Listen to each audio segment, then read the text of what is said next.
The exposure triangle is the most important thing you will need to know as a photographer. Even though it's all important, everything about photography some way or another revolves around the exposure triangle. The exposure triangle consists of three elements: shutter speed, aperture, and ISO.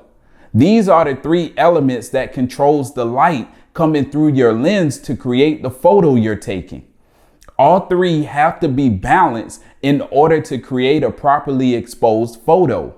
Now let's learn about the exposure triangle. I'm going to explain them in the order of shutter speed, aperture, and ISO because whenever I'm adjusting my camera settings, this is the order I adjust them, and I'm going to show you why. Now let's get into it. Before we get into shutter speed, I want you to take a look at the two diagrams.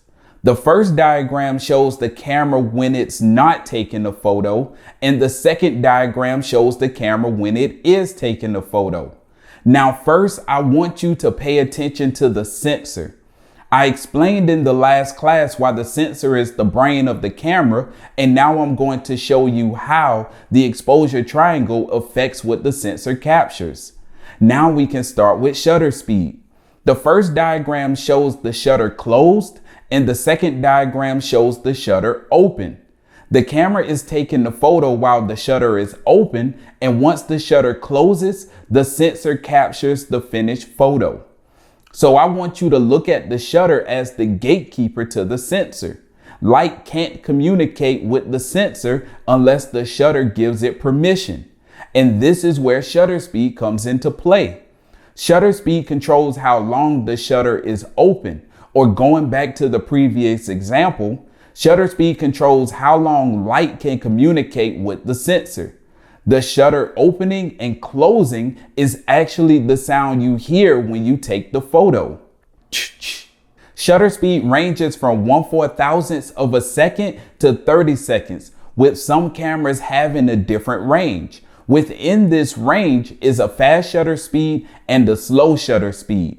A fast shutter speed, which ranges from about 1/200th of a second to 1/4000th of a second, is designed to freeze motion and works well with holding the camera in your hand while taking a photo. And the slow shutter speed, which ranges from about 1/100th of a second to 30 seconds, is designed to show motion, which works best when the camera is on a tripod. Using a slow shutter speed while holding the camera in your hand will cause camera shake, which is when you accidentally shake a camera due to your hands not being steady, which is something that actually happens naturally, and that camera shake will show up in your photo. This is why in lesson 1, I didn't put a tripod on the must-have list, because you will find yourself mainly using a fast shutter speed for portrait photography. Now here are 4 photos I took of myself with the camera on a tripod to show how shutter speed works. Pay attention to my hands because I'm waving them around in a circular motion at this speed for all 4 photos. As you can see, a shutter speed of 1/250th of a second froze all motion. But understand that if your goal is to freeze all motion, then you have to pay attention to how fast the motion is moving as well. Extremely fast motion will call for faster shutter speed. This photo's shutter speed is 1/100th of a second. Even though it's fast, you can see it's not fast enough to freeze all motion, which puts this shutter speed in a slow shutter speed category. This shutter speed can be tricky because it will appear to be sharp when you're looking at your photo on your LCD screen, but as soon as you make the photo bigger to edit, you'll notice that there's some motion in your photo, and that will harm the sharpness of your photo. I learned this the hard way some years ago. Now this photo is using a shutter speed of 1/40th of a second. You can tell this shutter speed is definitely in the slow shutter speed category just by looking at the photo. And this photo is using a shutter speed of a half second. This shutter speed makes my hands look like they're spinning around super fast, but in reality, the shutter being open for a half second captures more motion. Although a fast shutter speed is what you'll mostly be using as a portrait photographer, you can actually get some really cool photos using a slow shutter speed. This is why I always set my shutter speed first.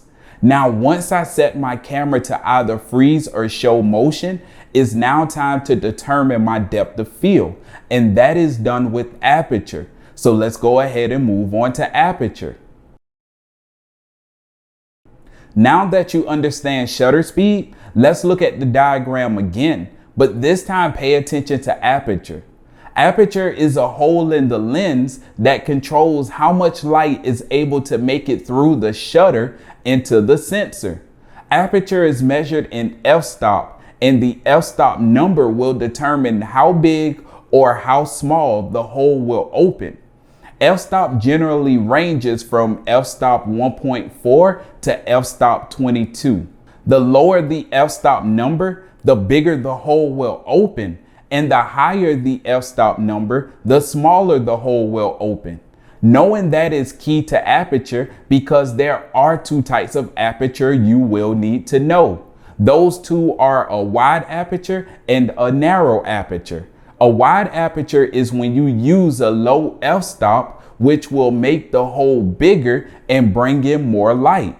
The range for a wide aperture is f-stop 1.4 to f-stop 5.6. With the lower the f-stop number, the better results in low light situations.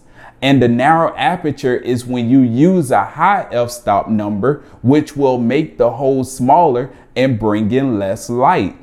The range for a narrow aperture is f-stop 8 to f-stop 22.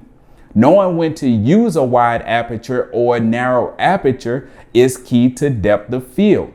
Depth of field is basically how much of your photo is in focus. There are two types of depth of field, shallow and deep.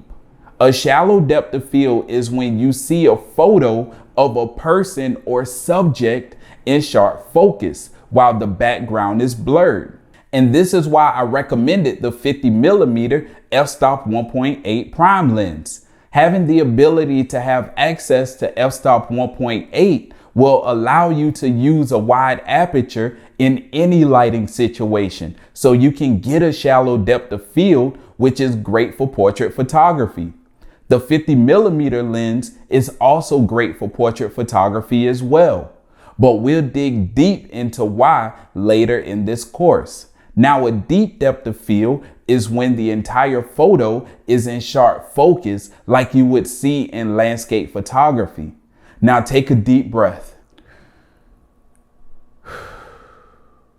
Because I know it's been a lot up to this point, but once you get it, you'll never lose it. So let's make it all make sense before we move on to ISO. First, I will adjust my shutter speed to determine if I want to freeze motion or show motion. Next, I want to adjust my aperture to determine my depth of field. Do I want a shallow or deep depth of field? Now, once I've figured that out, I have to make up for the loss of light, if there's any.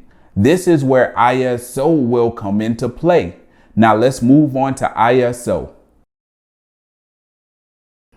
ISO controls how sensitive your camera sensor will be to light.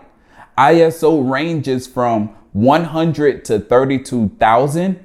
Some cameras actually go higher than 32,000, but for this course, we're just going to use 32,000 as that range, with 100 making your camera sensor the least sensitive to light and 32,000 making your camera sensor the most sensitive to light.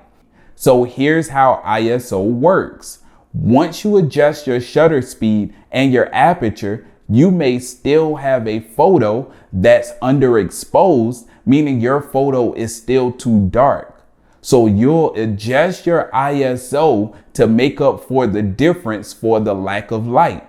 Using a fast shutter speed will bring less light to your sensor because the shutter opens and closes very quickly. So this is probably the main reason you'll need to raise your ISO. ISO is tricky because even though the range goes all the way up to 32,000, I never go past 1600. The thing with ISO is that if you make your sensor too sensitive to light, then your photo will become grainy. A grainy photo, majority of the time, will look unprofessional. So that's something you definitely will want to stay away from. You just have to find the sweet spot with your camera when it comes to ISO. And my sweet spot is 1600. Here are a few photos where the focus was to demonstrate how ISO works and what I mean by a grainy photo. As you can see, the photo starts to get grainy at 1600. You can barely see it, but it's there, and then it just gets worse from there.